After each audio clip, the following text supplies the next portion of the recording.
364장 찬송.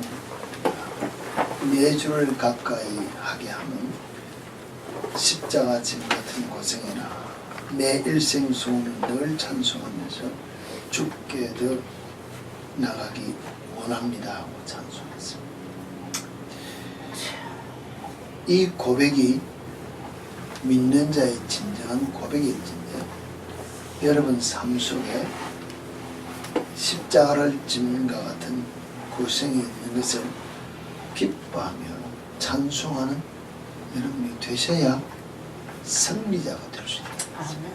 그런데 우리는 어려움이 있으면 불평하고 원망하고 낙담하면서 피해가고 주저앉기를 망설이지 않고 주저앉아. 이제 나 도저히 못하겠어. 그럴 때가 많지 않습니까? 근데 사실은 성경 전체에서 주는 말씀을 우리에게 비추어보고 우리가 또 신앙을 고백하면서 부르는 찬송을 보면은 이와 같은 것이 주님 앞에 나아가는 것이 정상적인 삶이다. 정상적인 삶이다. 우린 정상적인 코스를 가면서 비정상인 줄 알고 낙담할 때가 많다는 것입니다. 그렇지 않습니까? 우리가 우리에게 주어진 삶의 과정을 가만히 돌이켜보면은 그 생각나는 모든 것들 중에서 잘된 것이 생각이 많이 납니까? 못된 것이 생각이 많이 납니까?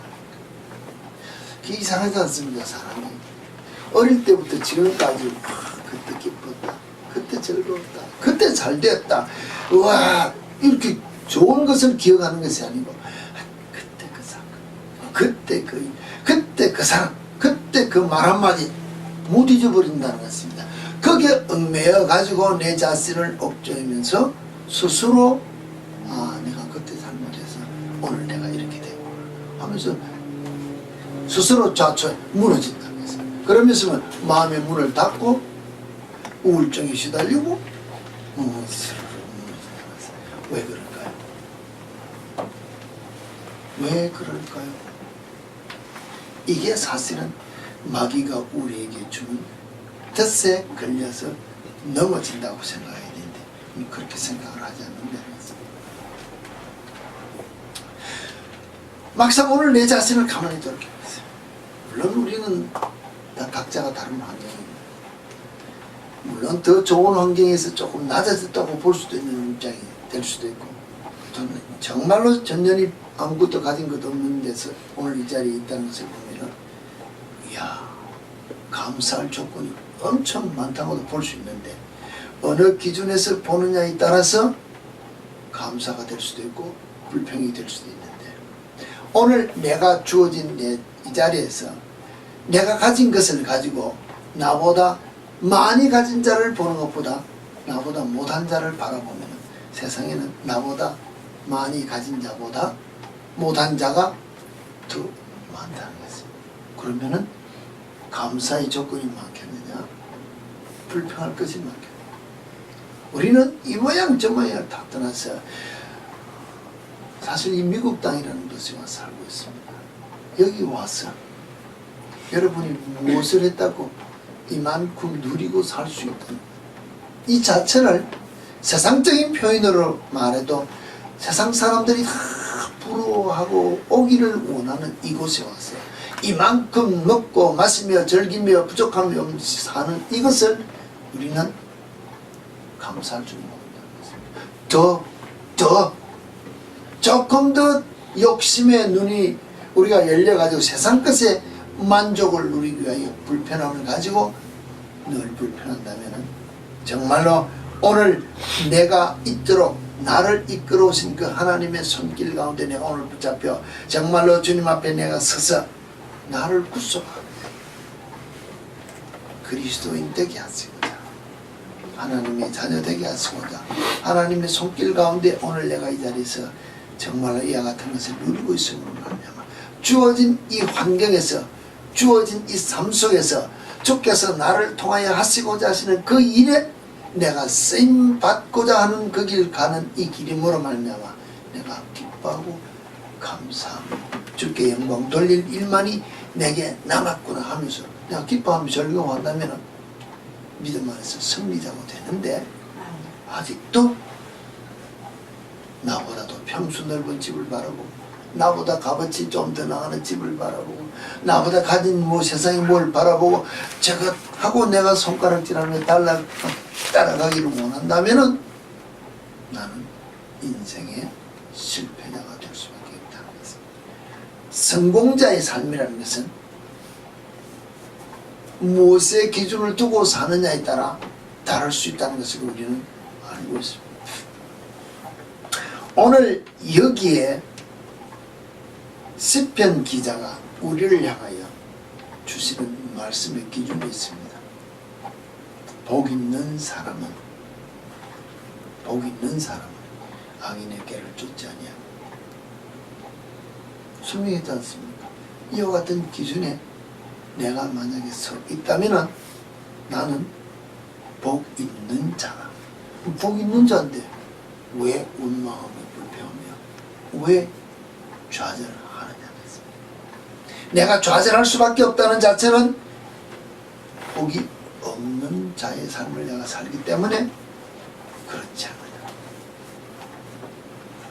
그럼 복 있는 자가 무엇이 복이 있냐? 악인의 꾀를 쫓지 아니한다. 죄인의 길을 쓰지 아니한다. 오만한 자리에 앉지 아니하고 오직 여호와의 율법을 주야로 묵상하는 자가 복이 있는 자다. 어려운 것 아닙니까? 세상 사람들이 살아가는 삶 속에서 악인의 꾀를 따라가고 싶은 사람이 있습니까? 그러고 싶습니까? 죄인의 길에 서기를 원합니까? 죄인 되기를 원하냐는 아니라는 것이죠. 오만한 자리에 내가 잘났다고 오만한 자리에 앉기를 원하냐. 조금만 우리가 가면 스스로 우리 한국 사람들은 뭐랄까 자기 자신을 낮추는 데서 말에 대해서는 숙달이 되어 있습니다. 물론 또 스스로 자만하고 교만한 사람도 있습니다만 그와는 다르게 오만한 자리에는 앉지 않아야 한다는 것입니다. 그러면은 가장 중요한 오직 여호와 율법을 주야로 묵상하는 것만 하면은 우리는 복 있는 자의 삶을 살 수 있는 기본적인 것은 갖추는데, 마지막 하나 오직 여호와의 율법을 주야로 묵상하는 이 삶에서 잠깐 우리가 초점을 내려놓는다면은 복 있는 자의 삶에서 조금 떨어지는 삶이 우리 속에 일어날 수 있지 않겠나. 어떻습니까? 제가 여러분들에게 이야기를 합니다. 정말로 삶 속에서 우리가 기뻐하며 감사하는 것보다도 어렵고 힘들고 내가 그때 하는 잘못된 것을 기억하면서 이제는 나는 그와 같은 일에서 벗어나서 앞으로 그런 일들이 내게 일어날 때는 더 그와 같은 실수는 하지 않겠다고 내 자신을 추스르는 것보다는 세상적인 자꾸 어렵고 힘든 것들이 기억이 나서 나를 힘들게 하고 무너지게 한다는데 우리가 얽매여 있다면 우리 마음이 사실은 주야로 율법을 묵상하면서 복 있는 자의 삶을 살기를 원하는 가운데 기뻐하며 즐거워하며 주를 찬양하는 삶을 살기를 원하는 그 삶 속에서 세상의 염려 근심이 오고 불편 불만이 와서 나를 자꾸 주의 말씀에서 떨어뜨리고자 하는 것들이 내 속에서 일어나고 있다는 것입니다. 제가 한 번씩 여러분들에게 이야기하고 있습니다. 제가 이 텃밭을 가꾸면서 여러분들에게 예를 자주 듭니다. 여러분도 아시다시피 구획 정리를 했습니다. 밭이 좀 넓다고 해서 구획 정리를 해서 여기는 무엇을 심고 저기는 무엇을 심고 하면서 다 심었습니다. 그런데 유독 지금 몇 가지가 전년이 싹이 나지는 않습니다. 싹이 전년이 나지는 않습니다. 실패라는 것입니다. 그런데 여러분도 아시다시피 나가보면은 다 필요 없다고 걷어내고 시간만 하면 뽑아내는 잡초는 자고 일어나면 또 자는 거예요. 왜 그럴까요? 여러분 심령 속에 내가 마음이 옥토밭과 같이 쟁기질을 이야기했습니다. 쟁기질을 잘해서 씨를 뿌리는 옥토를 만들었습니다. 그래서 이 말씀 주의 하루 주의 율법을 묵상하는 이 주의 말씀을 내 심령 속에 심었습니다. 이것이 내 속에서 싹이 터서 신앙생활로 움직여지는 열매가 나타나기 전에, 이것이 자라기도 전에 새가 와서 먹어버린다. 돌짝과 같이 조금 자라나다 뭐랄까 말라 죽는 것이 내 삶 속에서 열매는 나타나지도 않고 싹은 나타나지도 않고, 오히려 이 말씀에 의심되고 염려되는 것들이 더 먼저 자라난다는 것입니다. 근데 그 염려되고 의심되는 불평불만하는 그 말 한마디가 내 속에서 씨가 나서 뿌려질 때, 자라날 때, 이것을 적시 뽑아내지 않으면, 뿌리가 깊어지면 뽑아낼 때 그리고 더 잘 번져나간다는 것입니다. 여러분 아시다시피 우리가 필요한 채소류나 이런 곡물류는 뿌린 씨앗만큼만 자라는데, 이 잡초는 뿌리지도 않은데 나는데 이거 번져나가는 번식은 기하급수입니다. 내가 세상적인 염려 근심하고 의심하는 어떤 마귀가 주는 시험의 뜻과 같은 말씀의 씨앗, 의심이 하나 딱 뿌려지면은 내 삶 전체 독소와 같이 퍼져서 내가 의심하고 믿지 않는 신앙생활로 내가 변질되는 신앙생활을 할 수밖에 없다는 것입니다. 무섭다는 것입니다. 그럼 신앙생활의 성공 실패가 어디에서 결정되는가 하면은 말 한마디, 단어 하나, 우리가 받아들이고 의심하느냐 받아들이고 순종하느냐에 따라서 신앙생활의 성공 실패가 좌우된다는 것입니다. 예를 들어서 이야기할 때 늘 이야기합니다. 사랑하라 할 때 그 사랑의 전제는 무조건이라는 것입니다. 근데 우리는 조건을 단다는 것입니다. 용서하라 무조건인데 우리는 조건을 단다는 것입니다. 베풀어라 조건을, 섬겨라 조건을 단다. 조건을 단다는 그 자체는 뭡니까? 벌써 내 마음이 걸렸다는 것입니다. 말씀을 뭐 했습니까? 내가 변질시켰다고 생각을 해야 되는데 우리는 변질시킨 것으로 생각을 하지 않는다는 것입니다. 변질시킨 것을 내 삶에 적용하면은 이미 우리가 말하면 DNA는 변질이 됐기 때문에 신앙생활이 주께서 주시는 말씀의 본질에서 기형적인 신앙생활이 나온다고 생각을 해야 되는데 그렇게 생각하느냐는 것입니다. 어떻습니까? 요새 DNA 카피를 하고 조작을 한다는데 모든 과학이 발달해서 그렇다 보는데 적용식에서 이야기한다면 DNA가 바뀌어진다면 똑같은 것이 나오냐 바뀌어지면 다른 것이 나오냐, 당연히 다른 것이 나온다는 것입니다. 당연히 다른 것이 나온다는 자체는 이 말씀 자체가 던져지는 그 말씀의 핵심에서 내가 다른 내 생각의 과학적인 내 이론에 맞는 신앙생활을 딱 접목시켜서 변질시키면 하나님의 본질적인 말씀에서 변질된 신앙이 나온다는 것입니다. 오늘 우리 집사님 나와서 기도하실 때 내가 무엇을 할 말도 없고 쭉 이야기를 하시다가 오직 성경에 기록된 말씀만을 따라가기를 원한다. 하나님 사실은 하나님은 이런 분이시다. 정의를 우리가 내렸습니다. 그지? 신학적으로 누가 내렸습니까? 누가 내렸냐는 것입니다. 누가 내렸습니까? 하나님은 하나님 되시다 하고 말씀만 했을 뿐입니다. 나는 스스로 있는 자다. 그 이외에는 상황에 따라서 사람에 따라서 다 다르게 역사했습니다. 그 순간순간을 바라보고 우리가 이 하나님은 이렇네, 이 하나님은 이렇네, 우리가 정의를 내렸다는 것입니다. 그럼 늘 이야기하듯이 성경에 기록된 똑같은 상황만 우리에게 적용이 되고 그렇지 않은 상황이 우리에게 적용이 되었을 때 하나님이 오늘 나에게 역사하신다면 나는 어떻게 반응을 해야 되나요? 우리 집사님 어떻게 반응하실 것 같아요? 나는 거부할 수밖에 없다. 왜? 성경에는 A부터 F까지를 쫙 나열을 해가지고 우리가 배우고 정의를 해놨는데 G라는 상황이 오늘 내게 발생했다는 것은 왜? 삶의 환경이 바뀌었지 않습니까? 모든 역사하는 것들이 다르다는 것입니다. 똑같은 질병인 것 같은데 성경에서 치료받은 질병과 오늘 우리에게 나타나는 질병은 다를 수도 있다는 것입니다. 그러면은 주께서 우리를 향하여 치료하시는 역사가 성경이 말씀하시는 대로 역사하는 것과 다르게 우리에게 치료의 역사가 나타나면 우리는 무엇이라고 판단해야 되는 것입니다. 무엇이라고 판단해야 될까요?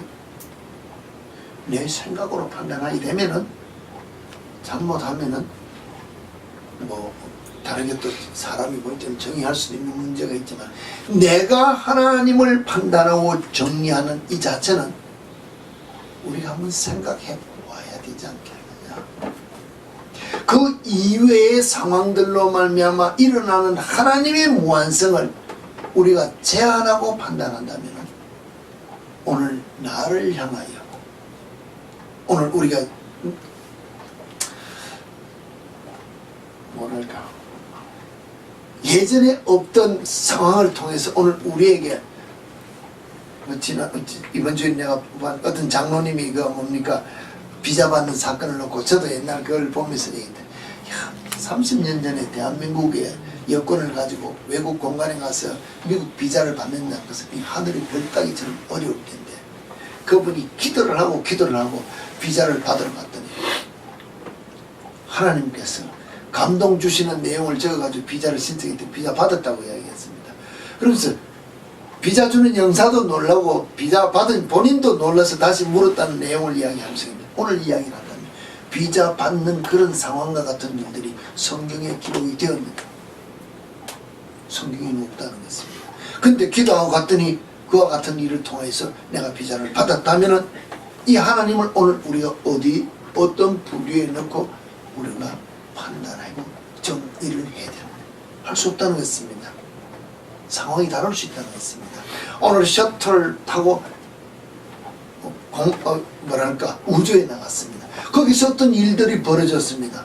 하나님의 도우심의 손길이 안 오고는 되돌아올 수 없는 일이 일어나서 되돌아올 수 있었다 합시다. 그럼 어떻게 정의를 할 것인가요? 그 하나님은 여러분 오늘 우리에게 모인 이 수십 명의 사람들에게 각자가 이해될 수 있는 분량만큼 필요한 역사의 상황을 만들어서 터치해서 이끌어 가실 수 있기 때문에 우리가 그것에 순종하며 따라간다는 삶이 우리 속에 있어야 되는데 그렇지 않을 때가 우리가 많이 있지 않느냐는 것입니다. 여호와의 말씀을 주야로 묵상한다는 이 묵상 자체가 누구 중심에서 묵상을 해야 되느냐. 여기에 우리가 신앙의 성공 실패가 있을 수 있다는 것입니다. 누구 기준으로 봐야 됩니까?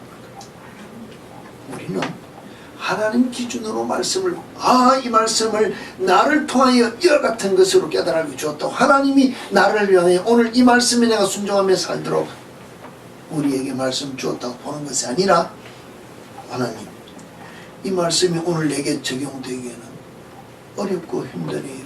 이해 안 되네요. 하면서 내가 상황 윤리와 같은 것을 내가 풀이하면서 내 마음에 맞도록 적용해서 내가 지금 쉽게 이해되도록 풀이하면서 내 삶에 적용하는 말씀을 묵상할 때가 많다는 것입니다. 그렇지 않습니까? 그러면은 내가 말씀 묵상을 했다는 이 일도 했고 내 마음의 편안함도 빨리 오고 혹시 내가 말씀에 따라 순종하지 못했다 하더라도 내가 상황을 풀이해보니까 괜찮아서 마음에 끓이낌도 없고 편안함이 더 빨리 온다는 것입니다. 그러고 내가 오늘 우리가 말하는 은혜 받았다 하고 전제를 붙일 수 있다는 것입니다. 그렇지 않습니까? 근데 제가 오늘 이 말씀을 이렇게 이끌다가 여러분에게 이야기할게요. 은혜 받았다는 것이 무엇입니까? 우리는 많은 사람들이 은혜 받았다. 우리가 뭐 흔한 말로 말씀 예배 중에 말씀을 통하여 무슨 일들이 있을 때마다 우리가 막 은혜 받았습니다. 또 특히 요새는 이렇게 인터넷 글을 보고 은혜 받고 갑니다 하고 두들기고 간다는 것입니다. 은혜 받았다. 은혜가 뭡니까? 은혜가 무엇이냐는 것입니다. 우리 은혜 받았다는 은혜가 무엇이냐는 것입니다. 대답을 하지 않으니까 제가 이랬습니다. 영어로 그레이스라고 했습니다. 단어의 풀이를 이렇게 놨습니다. 절대적 주권자가 그의 신민에게 베푸는 무조건적인 사랑이다. 그리고 또 고맙게 베풀어주는 신세나 혜택을 말한다고 사전에 풀이해놨습니다. 은혜라는 말이 그렇다는 것입니다. 절대적 주권자가 그의 신민에게 베푸는 무조건적인 사랑이다. 이게 은혜다. 그럼 하나님께서 우리를 향하여 은혜를 베풀었다는 것은 딱 한 번이라는 것입니다. 죽었던 죄인을 살리기 위하여 아들 예수를 보내서 십자가에 못 박아 죽게 한 그만한 사랑, 딱 한 번으로 족하다는 것입니다. 이 무조건적인 사랑, 구약의 이스라엘 백성들이 불뱀에 몰렸을 때 노뱀을 쳐다보는 자가 사는 것처럼 죽었던 우리가 예수 그리스도를 십자가를 바라보고 믿고 나와서 고백하는 이 회개를 통하여 우리가 죽었던 영혼이 소생함을 얻을 수 있는 이 정말로 무조건적인 사랑의 십자가의 정표를 우리에게 준, 이건 한 번만으로 족한데, 이 무조건적인 사랑, 예수 그리스도를 십자가에 박은 이 사랑을 우리는 은혜로 표시한다면, 우리가 오늘 또 은혜 받았다면, 다르게 이야기하면 나는 오늘도 또 예수를 십자가에 못 박았다는 사람. 무엇이 다릅니까? 무조건적인 사랑을 받았다. 나는 오늘도 예수 그리스도를 십자가에 못 박은 것을 내가 받았다는 것입니다. 아닙니까?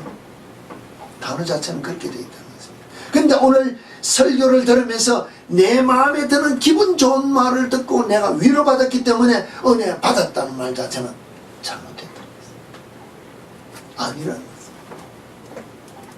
내가 주의 말씀을 듣고 내 심령의 찔림을 받아 예수 그리스도의 십자가에 못 박힌 것 같은 내 마음의 갈등, 내 심령의 갈등을 놓고 내가 주여 죄인으로소이다고 고백하는 것이 있어야 이게 은혜 받았다는 것입니다. 잘못 이해하고 내가 오늘 들으니까 말씀이 그렇다고 내가 귀가 열리고 마음에 시원함이 있고 무엇이 지식적으로 깨달음이 오면은 은혜 받았다는데, 이 풀이 자체의 단어를 보면 잘못 알고 우리가 적용시킨다면 우리 신앙생활에 벌써 스타트가 잘못된 단어를 놓고 시작하는 신앙생활이기 때문에 오늘 우리의 삶 속에는 능력이 없어진다는 것입니다. 그리스도인의 능력이 나타나지 않는다는 것입니다. 진정한 그리스도의 능력이라는 것이 어떤 것입니까?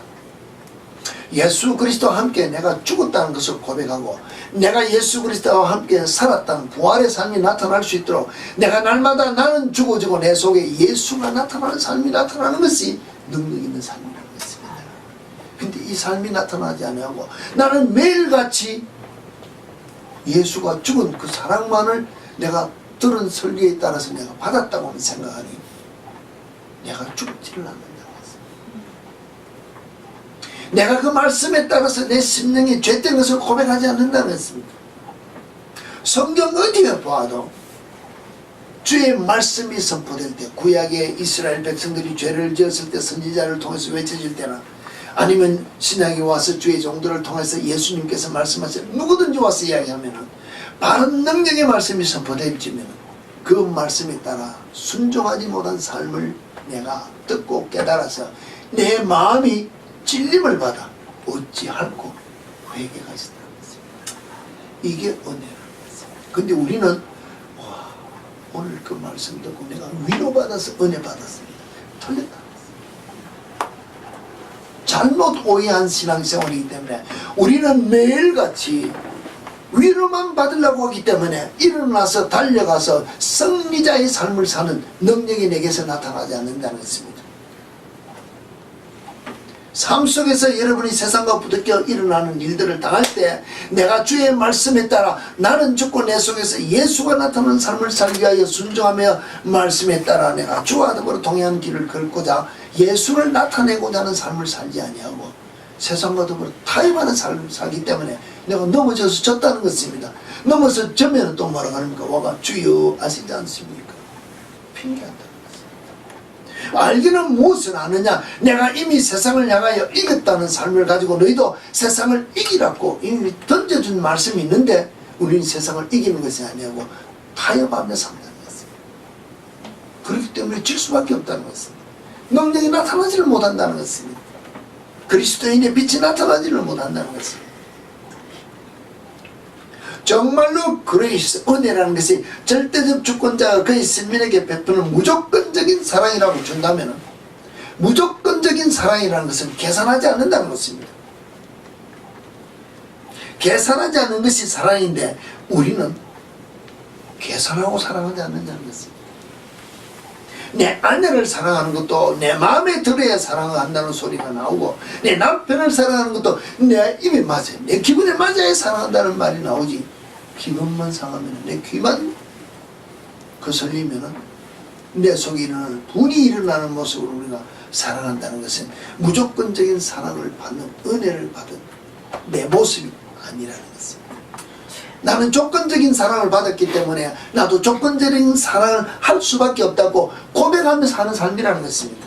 내가 주님으로부터 받은 이 엄청난 무조건적인 사랑을 나도 실행하며 살겠다는 고백의 삶이 아니라 나는 조건적으로 살 수밖에 없는 내 모습이지 않습니까? 하고 고백한다면 신앙생활에 실패자라는 것입니다.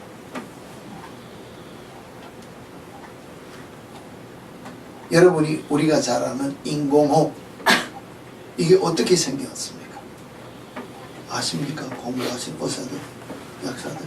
인공호흡이 왜 생긴다는 것입니다. 한 어머니가 물에 빠진 아이를 간신히 건져 올려놓았는데 이미 숨을 쉬지 않고 축 늘어졌다는 것입니다. 근데 이 아이를 살리고자 하는 그 어머니의 간절함이 아이의 입에 계속해서 숨을 불어넣었더니 물을 토하며 의식을 회복하고 살았다는 것입니다. 이것이 인공호흡의 시초라고 그랬어요. 죽었던 아이를, 물에 빠진 아이를 살리고자 들어갔을 때 그 상황 보고 들어갑니까? 추운 물, 급류, 어떤 물이든지 내가 헤엄을 칠 줄 안다 모르고 따지느냐는 것입니다. 무조건 아이를 건지기 위해서 쫓아 들어가는 어머니의 마음이라.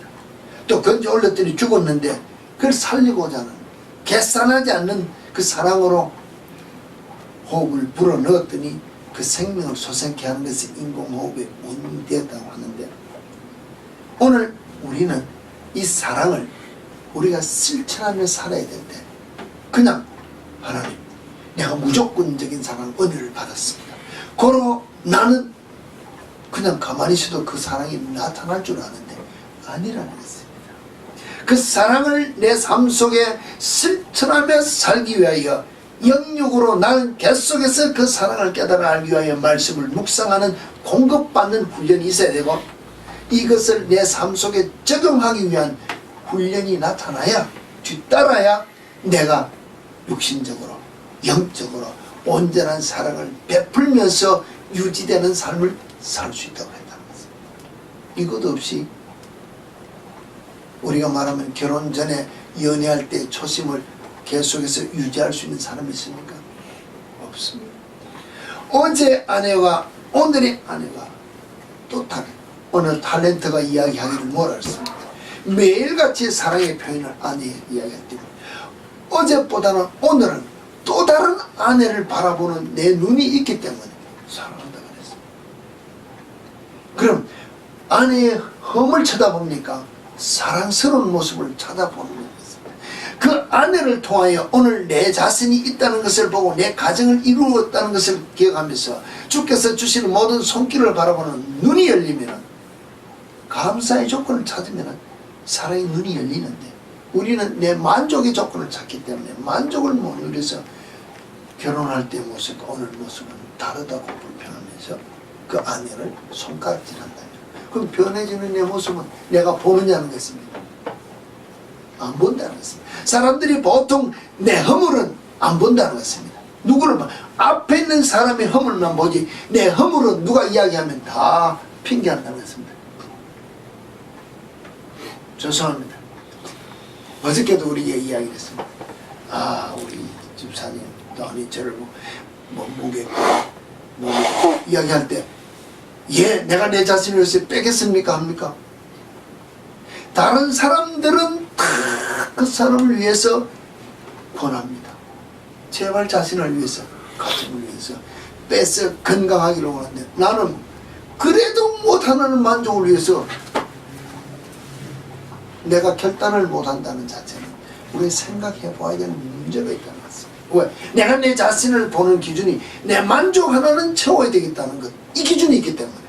그래서 저도 제가 여러분들에게 있습니다. 저 먹는 건 얼마나 좋아합니까? 그래서 저도 모르게 이 작은 키에 몸무게가 많이 불어났다가 어느 순간에 아, 이것이 아니다. 나이가 들고 무릎이 아프고 시작하니까는 그 다음에 우리 여러분 아시다시피 제 아내 목사님을 이렇게 세워야 되고 도와줘야 되는데 내가 몸이 불편한 것을 내게 오는 통증을 누가 제해줍니까? 내가 내 몸을 자제해서 고치지 않으면 내가 아파트를 누우면 도와줄 수 없다는 것을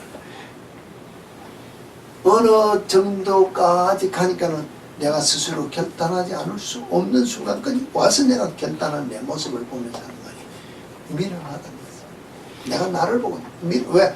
조금 더 남들이 뭡니까? 아내가 예 제발 좀 절자 제발 좀 절자 그 맛도 없습니다. 내가 그 말을 늘 하고 살게 왜? 내가 여보 나가서 세상 즐기는 것이 있어 뭘 하는 것이 있어 뭐인데 그래도 여보 삼시세끼 밥 먹는 것은 그래도 먹고 싶은 것 좀 간섭하지만 이러고 내가 먹었다는 것입니다. 그랬는데 결국은 내가 어느 날 보니까 몸무게에서 아파오는 통증은 내 고통이다. 하나는 만족을 누리는데 하나에 따라오는 고통은 내가 결단하고 끊지 않으면 못 고친다는 것을 알고 지금 내가 어저께도 했지만 몸무게가 지금 요사이 다시 결단하는 걸 5파운드 빠졌다는 걸 이야기를 했습니다. 그 자체는 뭔가 내가 결단하지 않으면 나만 불편한 것이 아니고 나로 말미암아 내 가정 전체가 다 불편한 것을 우리 아이들도 제발 좀 제가 이 이야기를 하면서 하는 말이 신앙생활의 모든 결단이 내가 하지 않으면 남이 아무리 말씀에 비추어서 이야기를 하더라도 내가 그 말씀 안에 적용되어서 따라가지 않으면 묵상 아무리 해도 소용없다는 것입니다. 복 있는 자의 삶을 살기 위하여 내가 묵상을 하더라도 내가 말씀 따라가고자 내 자신을 그 깊이 안에 던지지 않는 묵상을 하지 않으면 소용없다는 것입니다. 내 기준이란 요 한 가지는 내가 만족을 해야 되지 않습니까? 주님 오늘 내가 사랑을 하되 내 마음에 드는 사랑을 하기를 원합니다.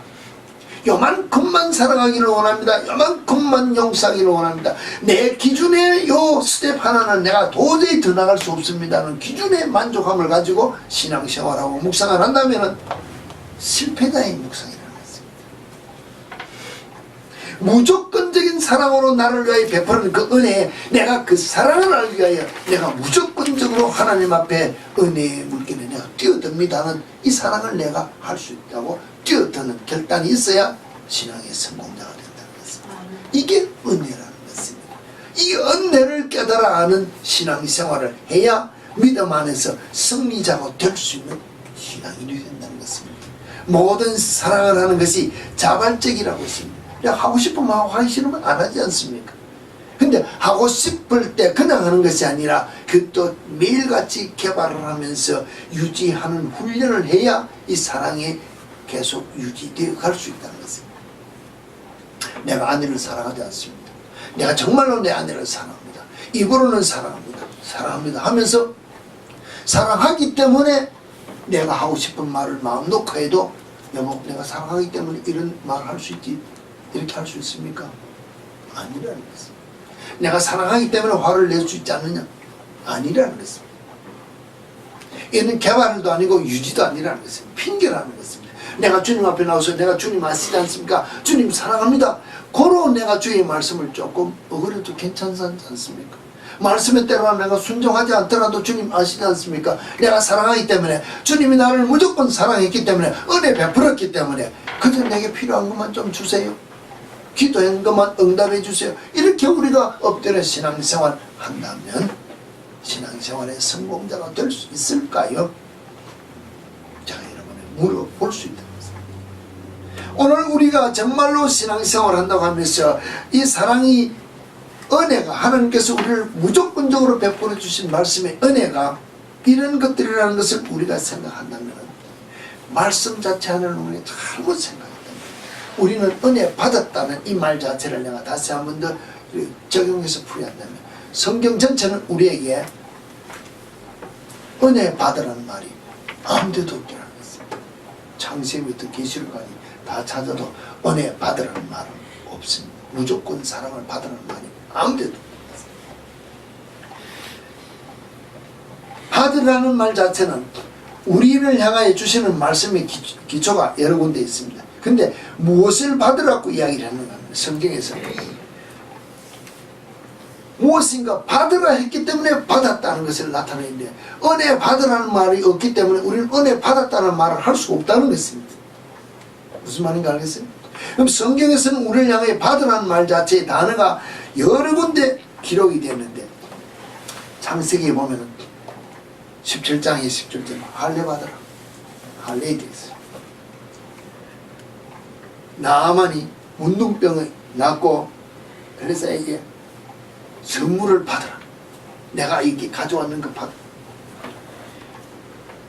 그 다음에 잠언에 보면, 잠언 4장 10절에 보면은 부모가 자녀에게 내 말을 받아라, 내가 가르치는 것을 받아라, 내가 가르치는 훈계를 받아라, 내가 가르치는 경계를 받아라, 말씀을 받아라, 교훈을 받아라, 깨끗함을 받아라. 예수님이 치료하실 때 내가 문둥병들을 놓고 깨끗함을 받아라.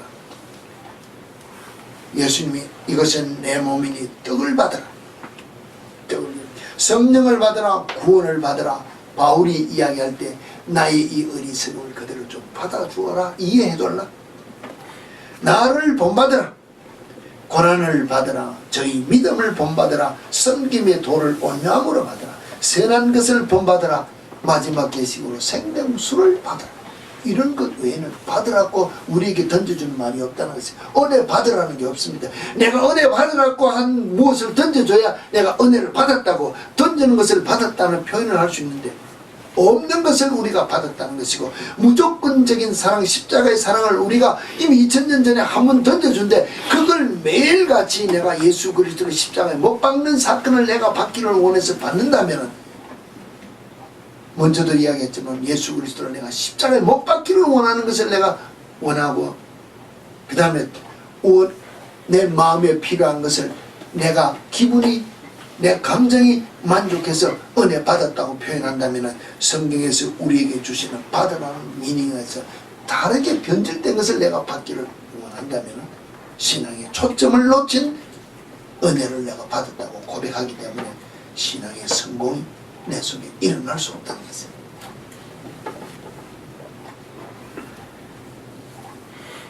정말로 우리가 성경에서 우리에게 주시는 말씀 그대로 교훈을 받으라면, 교훈을 받았으니까 예스하고 순종해야 되는데, 오늘 보니까 이 말씀이 내게 적용되기에는 조금 무리한 것 같습니다. 다음에 내가 순종하지요. 이러면 뭡니까? 불순종이라는 것입니다. 불순종했기 때문에 내가 주님 이 말씀 지금 순종하지 못했기 때문에 내가 불순종의 죄를 지었습니다 하고 회개가 나와야 되는데, 오늘 회개를 하지 않는다. 왜? 지금 어렵고 힘들기 때문에 밀어놓았지 않습니까?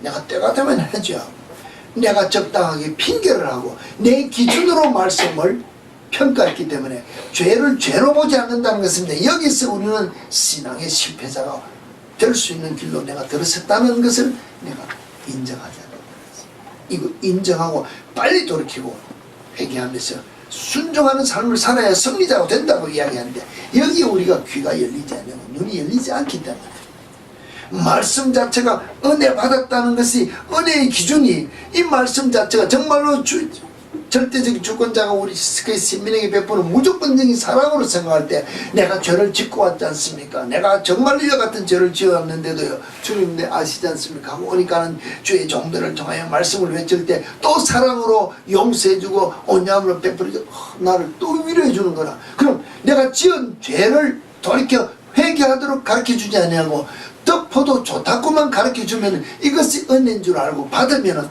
그 죄는 누가 용서해 주냐? 내가 회개하지 않는 죄를 누가 용서해 주냐는 것입니다. 회개하지 않는 죄를 용서해 주지 않고 덮어두면은 그게 은혜입니까? 그게 사랑으로 넘어갈 수 있느냐는 것입니다. 아니라는 것입니다. 결코 은혜 받았다고 표현할 수 없는 문제를 우리는 은혜 받았다고 표현한다면은 성공자의 신앙생활을 우리가 하지 못한다는 것입니다. 오늘 시편 기자가 고백한 이 삶의 마지막이 무엇입니까? 정말 우리가 말씀을 묵상할 때 죄인에게를 선자는 악인에게 탁 딸 때 마지막에 정말로 주의 말씀을 따라 우리가 묵상하는 삶을 살면은 시냇가에 심은 나무가 철을 따라 그 잎사귀가 마르지 않은 것 같으니 그거 하는 모든 일이 다 형통하다.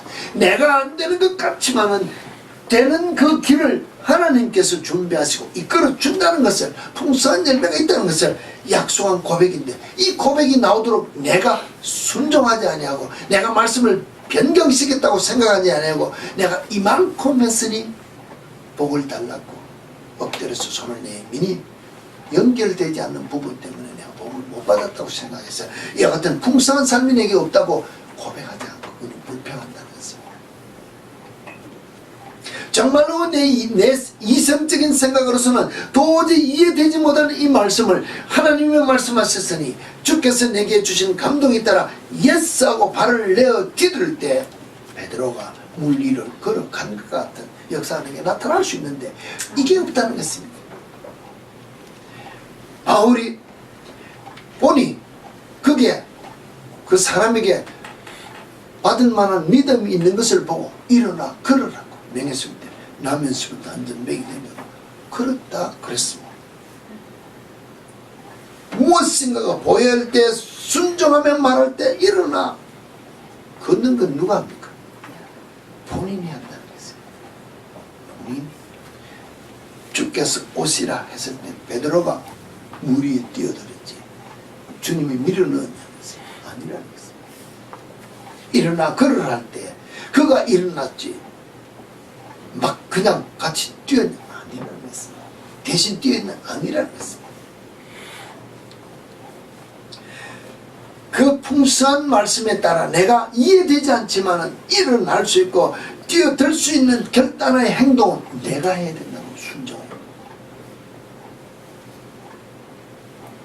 다 형통한 삶이 내게 약속된 것은 내가 내 지식으로 이해되지 않는 것을 순종으로 나타내는 삶을 행한 후에 따라오는 상급이라는 것입니다.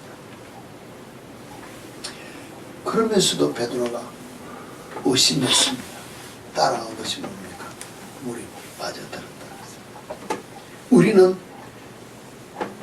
발을 디딤과 동시에 의심을 같이 병행하게 되면 어떤 결과가 나온다고 성경은 이야기하고 있냐면 풍성한 일, 형통이 없을 수 있다는 것을 보여주고 기록하고 있다는 것입니다.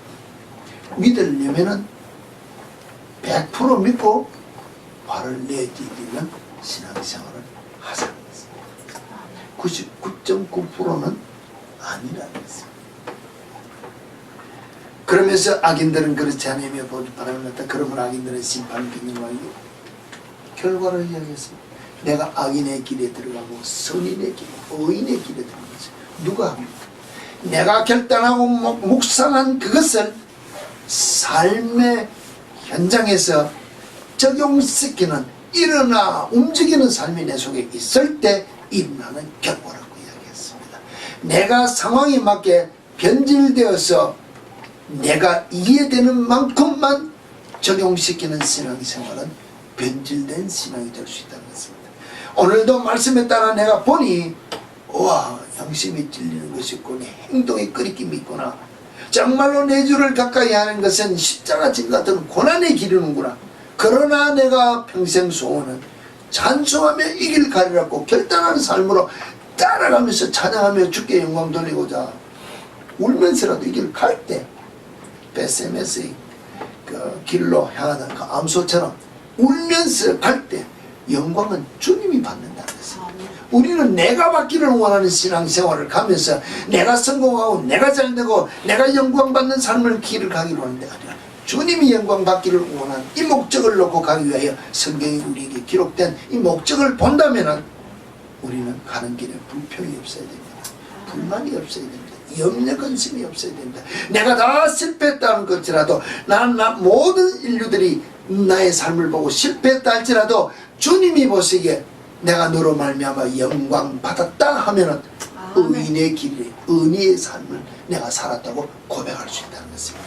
그러면 내 믿음의 후에 풍성한 의의 열매가 믿음의 열매가 우리 후손들에게 열릴 수 있다는 것입니다. 이 삶이 성공자의 삶이라는 것입니다. 이런 삶을 살기 위하여 하나님의 무조건적인 사랑 베푸는 은혜를 받았다고 고백할 수 있는 내 삶이 되고 내가 이와 같은 은혜를 받았으니 내가 이 은혜를 내 삶 속에 적용시키기 위하여 매일같이 영육에 훈련받고 개발되어서 이 삶을 내 속에 적용시키며 살아가겠다고 결단하는 것이 우리 그리스도인의 본질적인 삶이 되어야 된다는 것입니다. 이 삶을 살아가는 우리 참빛교회 성도 여러분들이 다 되어 되시고 주께서 주시는 모든 복을 받아 누릴 수 있는 여러분 우리 교회가 되어지기를 다시 한번 더